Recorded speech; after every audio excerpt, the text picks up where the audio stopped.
Bonjour, donc voici la correction du dernier exercice que je vous avais envoyé. Dans cet exercice, on mélangeait deux fonctions, un polynôme du second degré et une fonction du premier degré. X allant de -4 en x jusqu'à 2. Alors, la première question était assez simple, elle demandait d'identifier chacune des équations à la courbe. Bon, bah ça va aller très vite. Celle-ci, c'est une fonction du second degré, donc ce n'est pas une droite. D'autant plus que son coefficient a est négatif, nous en déduisons que c'est une courbe qui aura cette forme-là. Donc évidemment, l'équation qui correspondait à cette courbe est évidemment la fonction polynôme. Alors qu'ici, nous avons une droite, et cette droite correspond à une fonction du premier degré, ici, qui est g de x égale 2x plus 4. Donc pour cette première question, il n'y avait pas réellement de difficulté. Il fallait juste connaître son cours. À la question 2, on se propose de résoudre une équation, l'équation qui est moins 2x au carré, moins 4x plus 6 égale 0. Et quand vous résolvez une fonction égale à 0, en fait, vous vous intéressez à l'endroit où la courbe va couper l'axe des abscisses. Donc ici, on s'intéresse à ces deux endroits. On voudrait avoir ces deux x-là où la courbe coupe l'axe des abscisses. Donc évidemment, c'était une équation du second degré, donc on va faire delta. Delta qui vaut b carré moins 4ac. Donc je vous laisse vérifier ou le faire, mais vous trouverez delta égale 64 qui est supérieur à 0. Qu'est-ce que ça veut dire? Ça veut dire qu'il y a deux endroits où la courbe coupe l'axe des abscisses. Donc je vais aller les chercher. x1 qui vaut moins b plus racine de delta, ou x2 qui vaut aussi moins b, mais cette fois-ci moins racine de delta. Donc je vais les écrire vite fait une fois.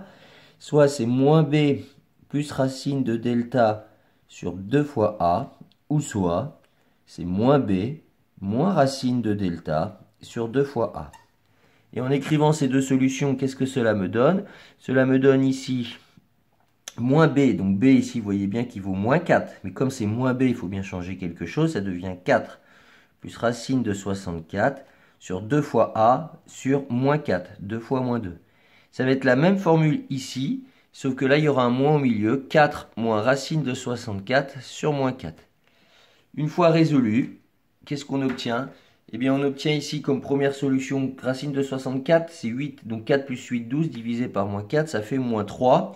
On voit que la courbe coupe une première fois à moins 3, et 4 moins 8 divisé par moins 4, ça fait 1, ça veut dire qu'ici, elle va couper en 1.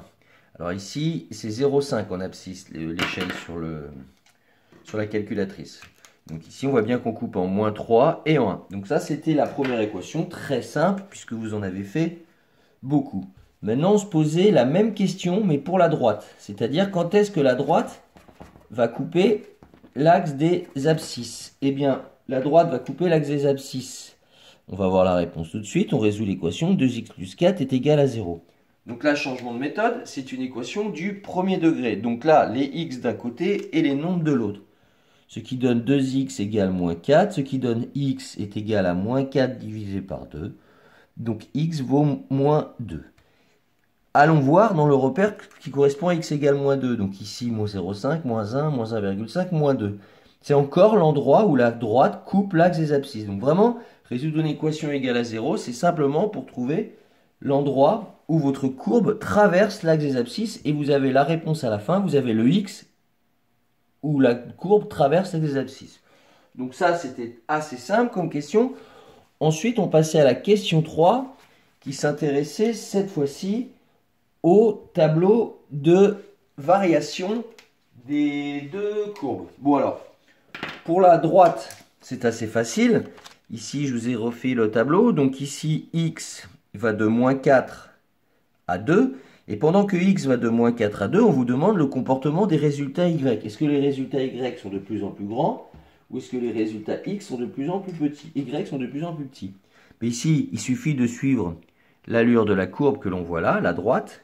Donc là, on voit bien qu'on a une fonction qui est croissante. On peut indiquer pour moins 4 à combien on est parti en y. C'est facile, il suffit de prendre le moins 4 et de le mettre dans le calcul. 2 fois moins 4, ça fait moins 8, plus 4, ça fait moins 4. Donc en fait, elle part de moins 4.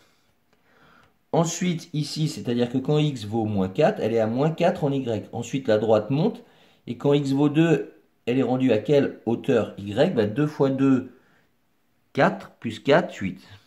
Voilà, donc ça c'était la réponse attendue. C'était assez facile. Surtout, n'oubliez pas d'indiquer les valeurs en Y où vous partez et où vous arrivez. De la même façon, vous demandez le tableau de variation de la courbe Y égale moins 2x au carré, moins 4x plus 6. C'est-à-dire cette courbe-là. Donc là, évidemment, on a deux variations. On voit bien que la courbe commence à monter, puis elle atteint son sommet, puis elle descend. Donc ici, tout simplement, on a une courbe qui monte, puis qui descend.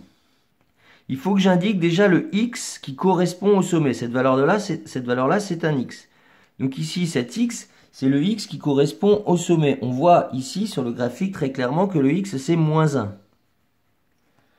Ok, donc ça me donne le x. Et quel est le y qui correspond? Il va falloir prendre moins 1, qui est un x, et le mettre dans le calcul. Car si vous ne le mettez pas dans le calcul, vous ne pouvez pas avoir un y. Pour avoir un y, il faut prendre le x et le mettre dans le calcul. Donc ici, je vais le faire rapidement, mais vous pouvez prendre vos calculatrices. Bon, je vais quand même écrire le calcul. Je suis en train de calculer le y qui est là.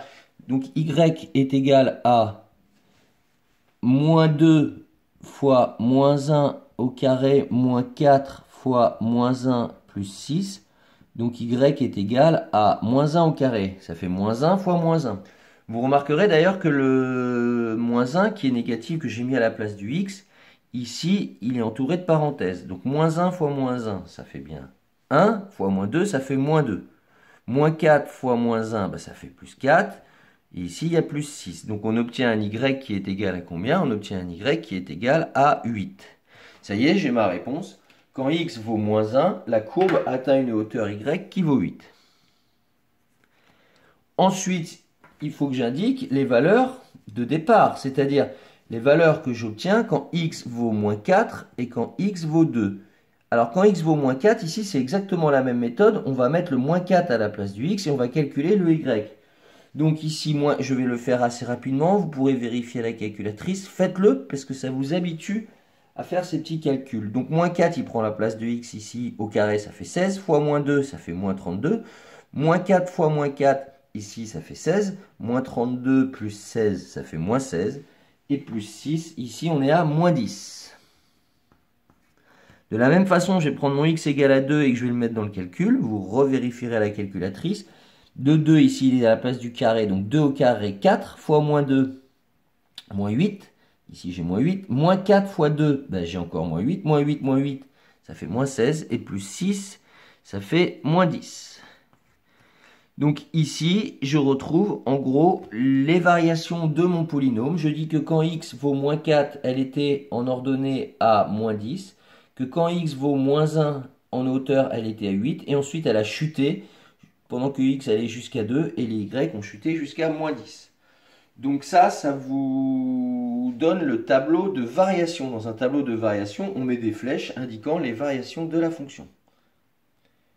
Voilà, donc je vais vous faire la suite de la correction dans une deuxième vidéo.